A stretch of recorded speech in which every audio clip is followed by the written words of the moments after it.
Aaron, tell us about the footprints that you have found. Oh.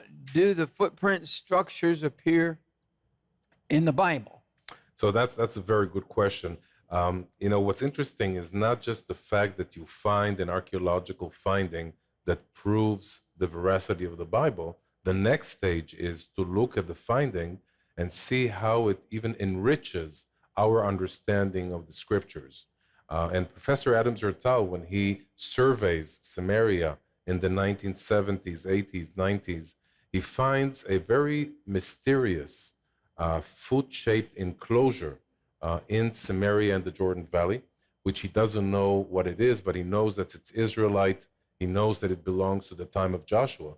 And what you see is an enclosure that is shaped in the shape of a foot, and it's adjacent to a slope that served as a theater for people to sit down and watch the ceremonies that were going on inside that enclosure.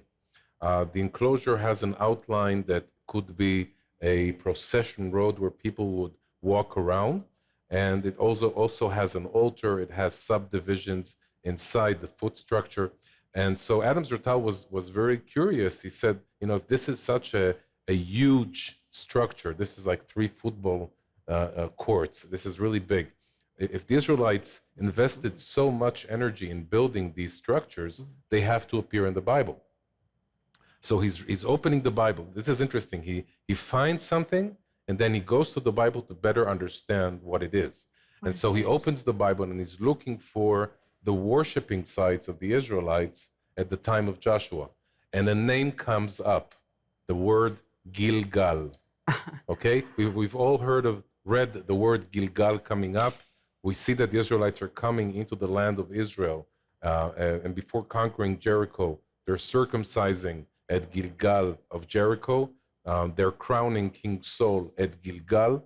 And we always thought that Gilgal was the name of a place near Jericho. But when you look at the Bible closely, you see that Gilgal appears in several places, several locations in Israel. And so Adam Zertal said, this has to be Gilgal. This has to be the place that's mentioned in the Bible.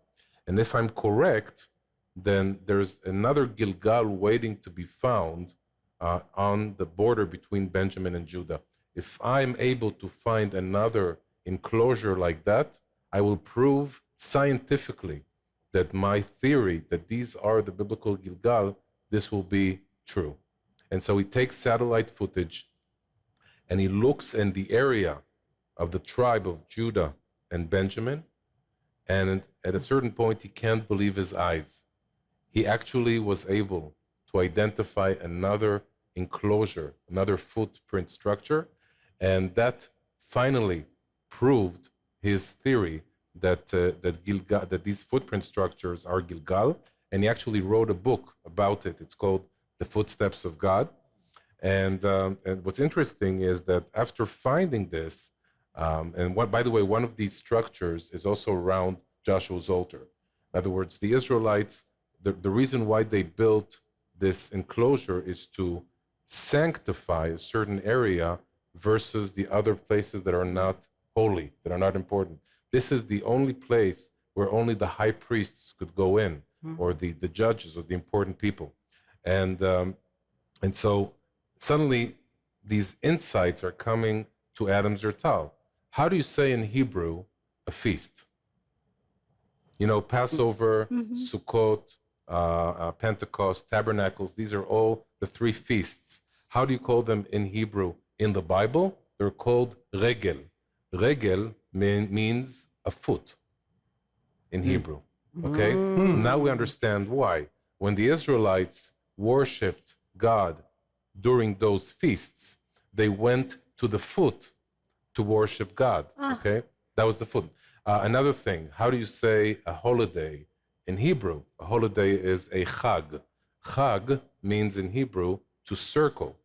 And the footprint structures have a procession road around them, which shows that the Israelites, when they came to worship their God, they went circling around the foot structure. So it's amazing that when you find an archeological site from the time of the Bible, it doesn't just prove the Bible, it also adds more understanding to our understanding of the Bible. And every time that Derek and Sharon and I, when we bring groups to Israel, people don't just see the Bible come alive, it gives them a better understanding of the scriptures. Yeah. Absolutely. Yeah. Yeah. I mean, Deuteronomy 11:24, every place on which the sole of your foot treads shall be yours. Yes. God's promise to Moses and Joshua and the Israelites. And now we've got this series of footprint structures across the land. And interestingly, I went and looked at a 19th century map of Old City Jerusalem, the city of David and the Temple Mount. It's shaped just like that. Just like Jerusalem. a sandal, like a Jerusalem. footprint. Yes. This was Amazing. apparently That is amazing. and Adam Zertal tried to understand, why are the Israelites building these footprint structures? Where does it come from?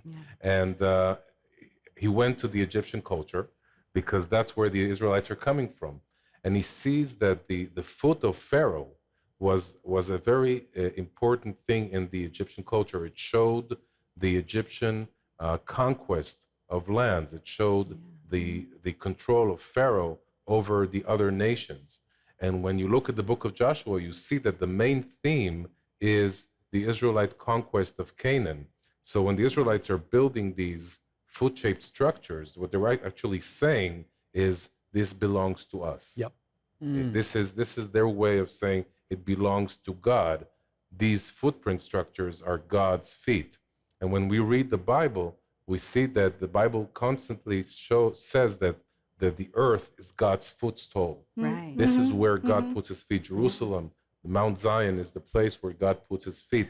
And so suddenly, after you visit these sites and you learn about the footsteps of God, when you read the Bible, you start seeing feet over everywhere. The word foot suddenly has an important meaning.